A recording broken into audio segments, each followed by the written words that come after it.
Le rectorat de la Martinique, construit en 1993 à Fort-de-France par l'architecte Christian Ovette.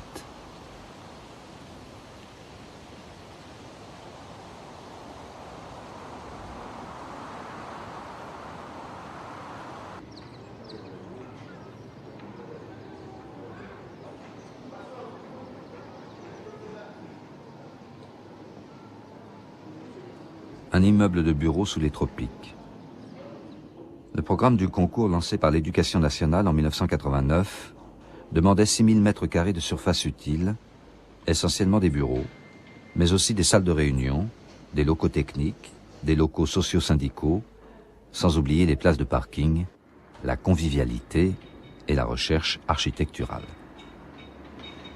Bref, le programme habituel d'un grand bâtiment administratif, à un point près, qui allait perturber la routine et faire basculer le projet dans une autre dimension. Dans une région où la climatisation électrique est synonyme de confort, de modernité et de progrès, le bâtiment devait être climatisé uniquement par le vent.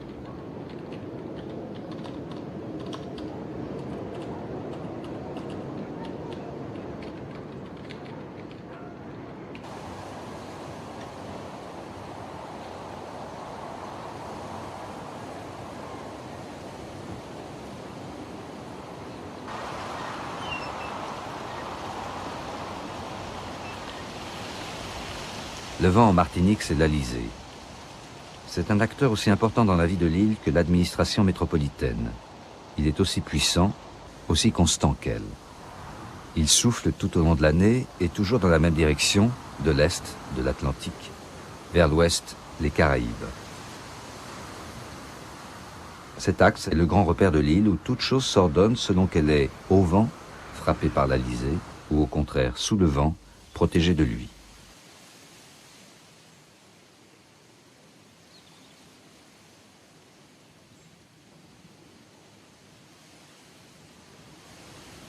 L'architecture traditionnelle, celle des maisons des planteurs créoles, a toujours su profiter de l'Alizé.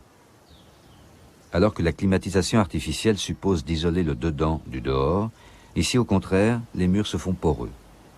Des jalousies à lame réglable et des persiennes à lame fixe permettent au vent d'entrer et de sortir, rafraîchissant les pièces au passage.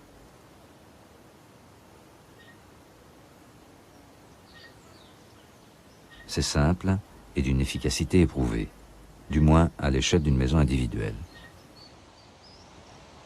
Mais jamais encore on n'avait tenté d'appliquer ce principe de totale perméabilité à un immeuble de 3 étages où allaient travailler plus de 200 personnes. D'emblée, le programme demandait à l'architecte de se lancer dans une expérience à l'issue incertaine, un pari.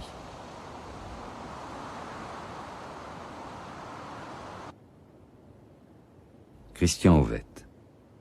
Son projet, conçu en association avec l'architecte Jérôme Nouel, remporte le concours. La question de la ventilation naturelle m'est immédiatement apparue, non comme une difficulté supplémentaire, mais plutôt comme une occasion d'architecture. Cette contrainte technique me mettait en main un levier efficace pour bouleverser l'image conventionnelle d'un immeuble de bureau. Ce qui m'intéresse d'une manière générale est de projeter des objets singuliers qui rentrent dans une relation complexe, voire conflictuelle avec la réalité. L'architecture est bien plus qu'une transcription de la demande.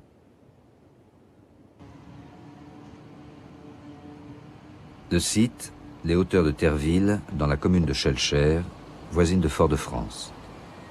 Les tropiques, côté banlieue. Le seul fait remarquable ici, c'est que le vent y souffle fort.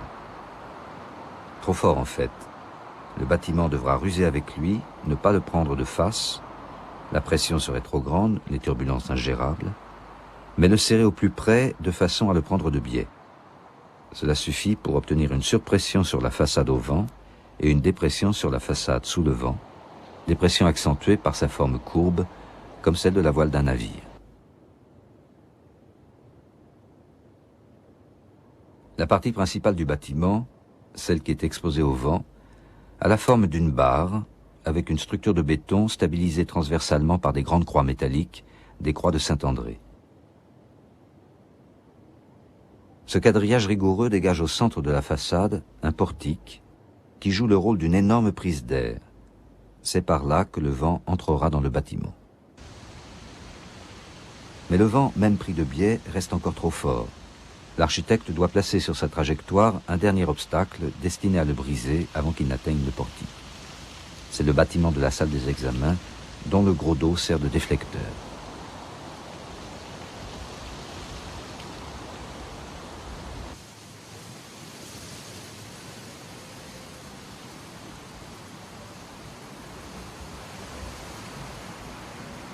Surpression d'un côté, dépression de l'autre. Ici, c'est le calme plat. On est sous le vent du côté de la courbe. Tournée vers la baie de Fort-de-France et la mer des Caraïbes, c'est la partie la plus visible du bâtiment. Elle a la forme d'une couronne, mais elle est en fait composée de 6 unités indépendantes, reliées par de grands brise-soleil métalliques, car de ce côté-ci, ce n'est pas du vent, mais du soleil qu'il faut se protéger. Selon la lumière, l'angle et la distance, l'image change. Tantôt c'est l'unité qui prévaut, tantôt la fragmentation. L'architecte joue de cette dualité. Alors que les brise-soleil annulent les failles entre les blocs et donnent à la couronne un air d'ensemble imposant, la végétation au contraire les souligne, non sans ironie. L'interstice prend un air de fissure et l'opposition entre le tout et le fragment se transforme en opposition entre culture et nature.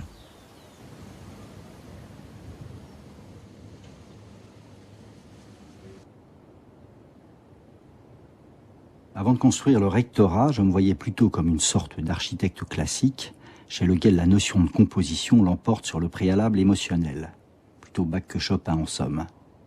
Ce projet m'a permis d'approfondir les questions d'espace et de lumière évoquées par le mouvement moderne, que j'avais jusqu'alors considérées comme secondaires par rapport à celles de composition formelle. Les ambitions esthétiques de ce mouvement, ce jeu correct et magnifique des ouvertures sous la lumière, sont évidemment beaucoup plus faciles à réaliser sous les tropiques.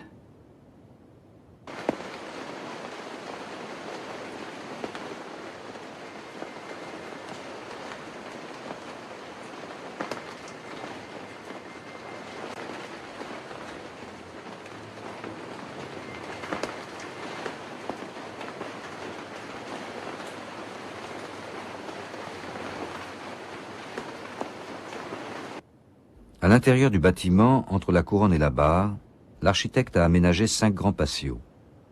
Ce sont des espaces clos entourés de bureaux, à la fois puits de lumière et jardins tropicaux.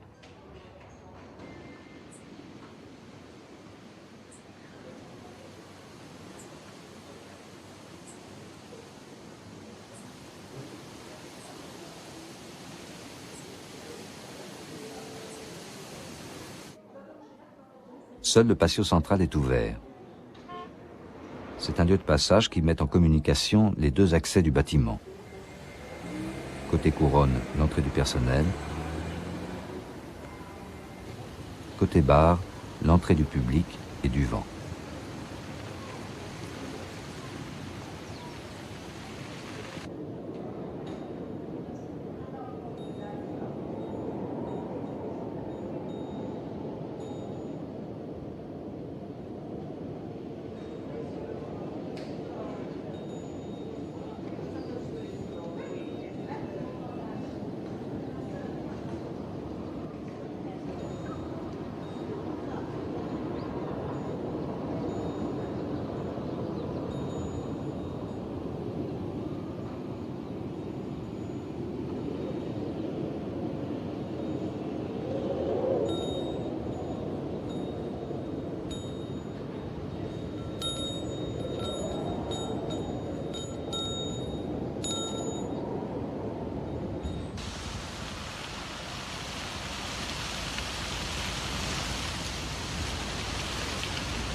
Le vent aux portes du bâtiment. Des portes qui sont en même temps des volets. D'énormes volets de métal sur 2 étages qui forment un véritable mur, un mur qui s'efface chaque matin pour laisser entrer le vent.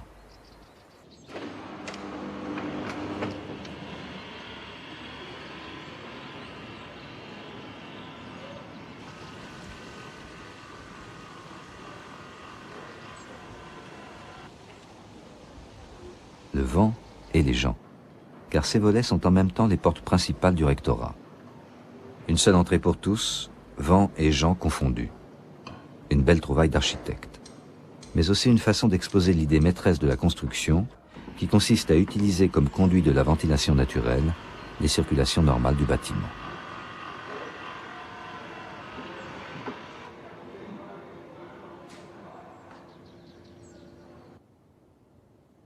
Ces circulations sont simplifiées à l'extrême. Dans la partie principale du bâtiment, 4 grands escaliers desservent à chaque étage une large rue intérieure. À partir de cette rue, des couloirs de liaison mènent à une étroite coursive qui dessert tous les bureaux de la couronne d'un même étage.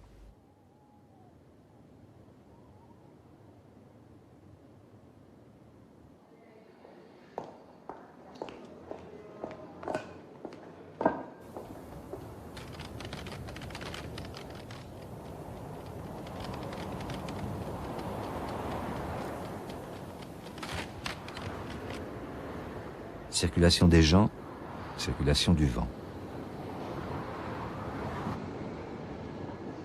La lisée entre dans le bâtiment par les grands volets métalliques dont on peut varier l'ouverture de manière à laisser entrer une quantité d'air à peu près constante. Le courant d'air ainsi créé circule ensuite dans la rue, bute sur des murs pleins qui le compriment et le propulsent dans les couloirs de liaison pour lui permettre de se propager dans les coursives de la couronne et d'irriguer ainsi la totalité du bâtiment.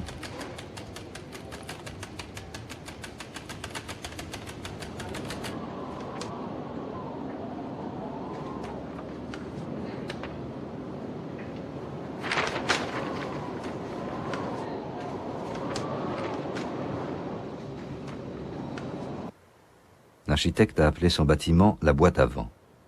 Passoire à vent serait moins élégant mais plus exact. Une fois le vent entré dans le rectorat, le but du jeu n'est pas de l'y garder, mais de le faire sortir par l'autre côté, en ventilant les bureaux au passage.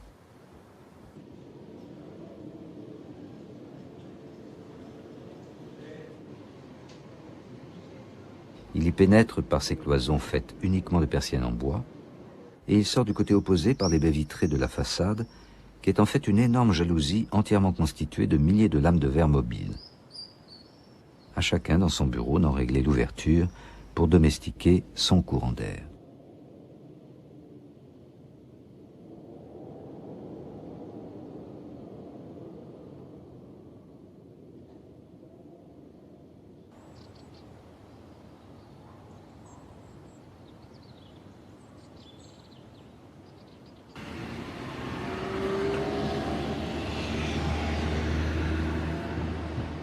Le schéma peut sembler simple, sa mise en œuvre est évidemment beaucoup plus difficile.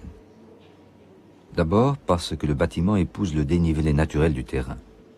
Il est plus bas du côté de la couronne, où il donne de plein pied sur les parkings, et plus haut du côté au vent, où il a un étage en sous-sol qui ne peut bénéficier de la ventilation par les grands volets du portique.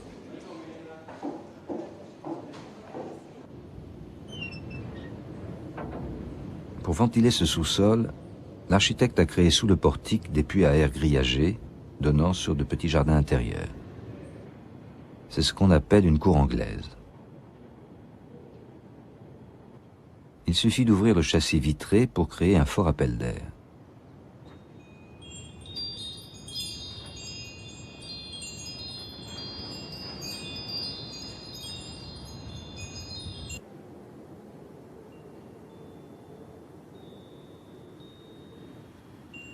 L'épaisseur même du bâtiment fait que la dépression de la couronne ne suffit pas à tirer l'air à travers tout le volume construit.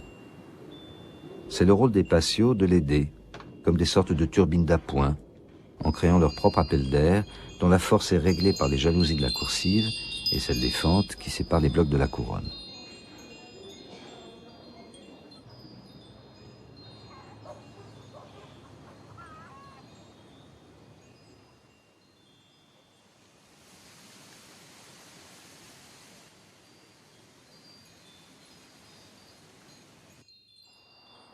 C'est le paradoxe de cette machine.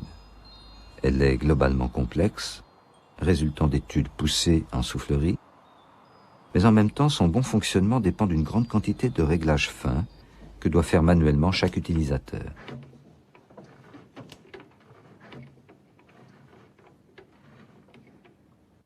Seuls les grands volets de l'entrée principale ont une commande électrique centralisée.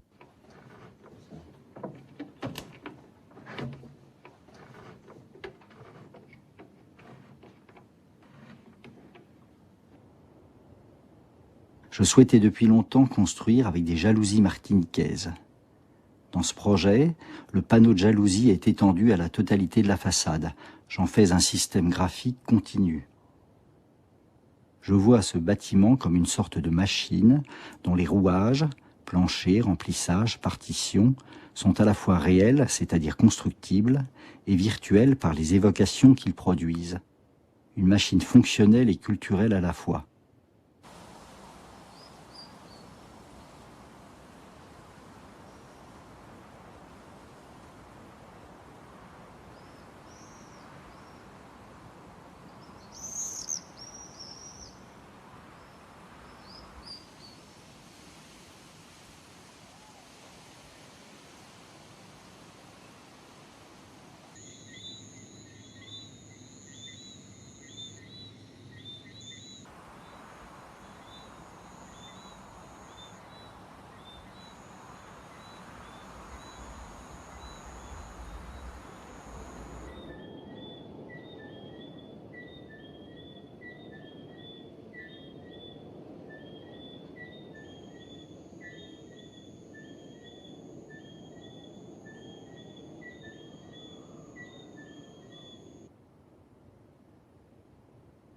La parabole du château des destins croisés d'Italo Calvino est une des celles que je préfère appliquer à l'architecture.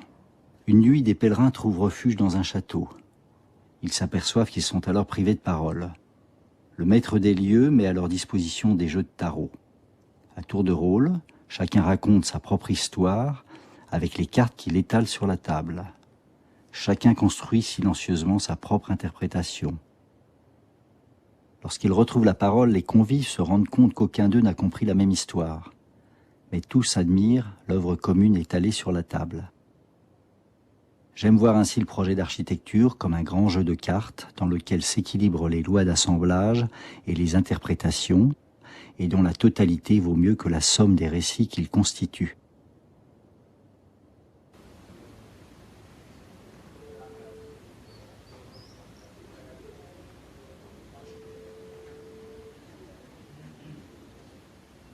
L'architecture du rectorat fonctionne ainsi par superposition de récits, de trames, la trame végétale, la trame constructive, la trame de la ventilation naturelle avec ses persiennes et ses jalousies. La superposition de ces trames simples produit sans cesse, et comme sans effort, de nouvelles perspectives. La circulation de l'air devient circulation d'images et donne aux espaces intérieurs une fluidité et une générosité peu communes dans un immeuble de bureaux.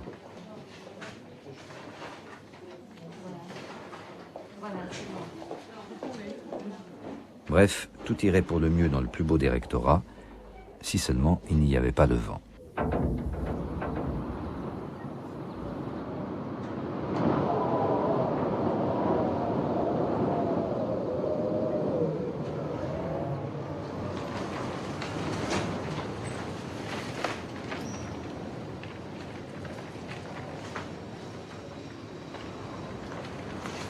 Le vent et l'administration, drôle de ménage. Bien entendu, le commanditaire et l'architecte se doutaient que cela n'irait pas de soi, qu'un rien suffit pour transformer un courant d'air en ouragan, et que le personnel du rectorat allait devoir réunir la plus belle collection de presse-papier de toutes les Caraïbes.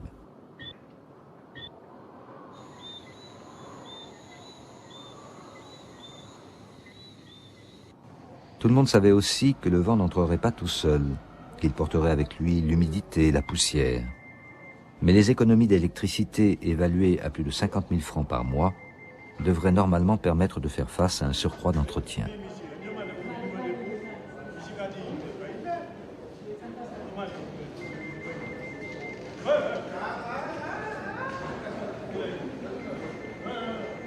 Tout le monde savait enfin qu'il y aurait un vrai problème de bruit. Bruit des conversations et des téléphones, des imprimantes et des pas. Bruit qui circule avec l'air, qui agresse, qui fatigue et qui met à nu toutes les aspérités de cette cohabitation forcée qu'impose un lieu de travail.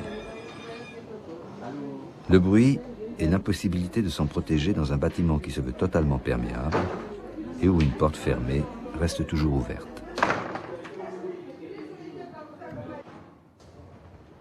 L'architecte a bien prévu un certain nombre de salles aux parois pleines, climatisées artificiellement et relativement insonorisées pour les entretiens confidentiels ou les réunions collectives.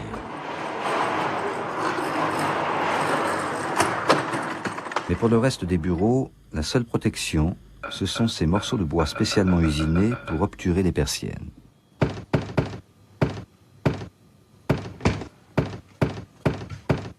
Une fois les persiennes obturées, on n'a plus ni bruit ni air, on peut étouffer tranquille.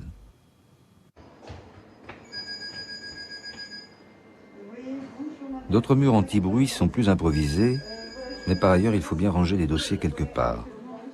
L'air continue à passer comme il peut, rafraîchissant le haut de l'armoire.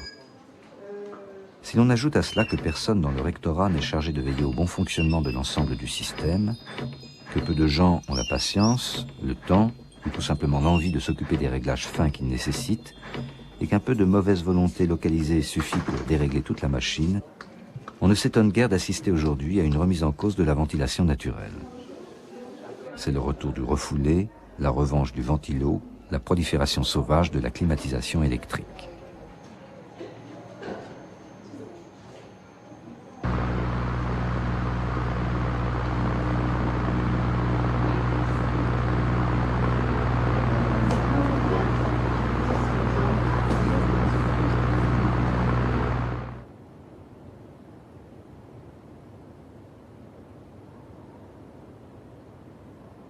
L'hypothèse de la ventilation naturelle émanait du programme et non pas de l'architecte.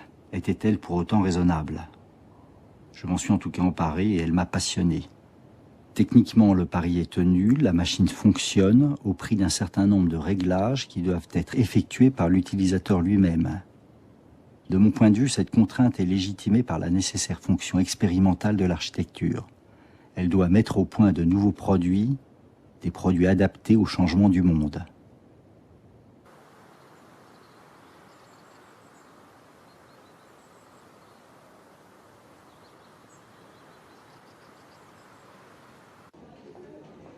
L'utopie contre les faits. D'un côté l'architecte qui relève un défi, de l'autre les usagers qui apprécient la beauté du bâtiment, mais aimeraient bien se passer du principe même sur lequel elle repose. Et le commanditaire, c'est le grand absent de ce débat. Il y a à cela une raison simple. Le recteur qui avait lancé et porté le projet a été affecté ailleurs alors que le chantier n'était pas terminé. Le nouveau recteur, qui ne partageait sans doute pas l'enthousiasme de son prédécesseur, réclama aussitôt une modification des plans, c'est-à-dire la climatisation électrique de son bureau et de ceux de ses collaborateurs. La climatisation par le haut. Question de confort peut-être, de statut sûrement. Avant même d'avoir vu le jour, le bâtiment se retrouva désavoué.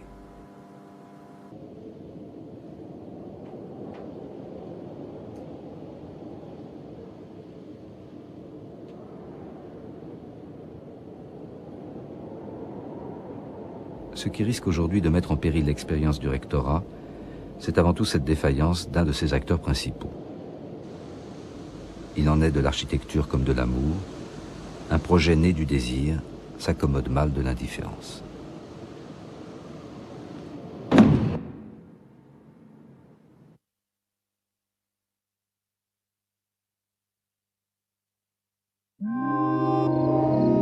Construite sur le site de l'aéroport de Lyon-Satolas, la gare TGV de Santiago Calatrava se déploie comme un gigantesque oiseau.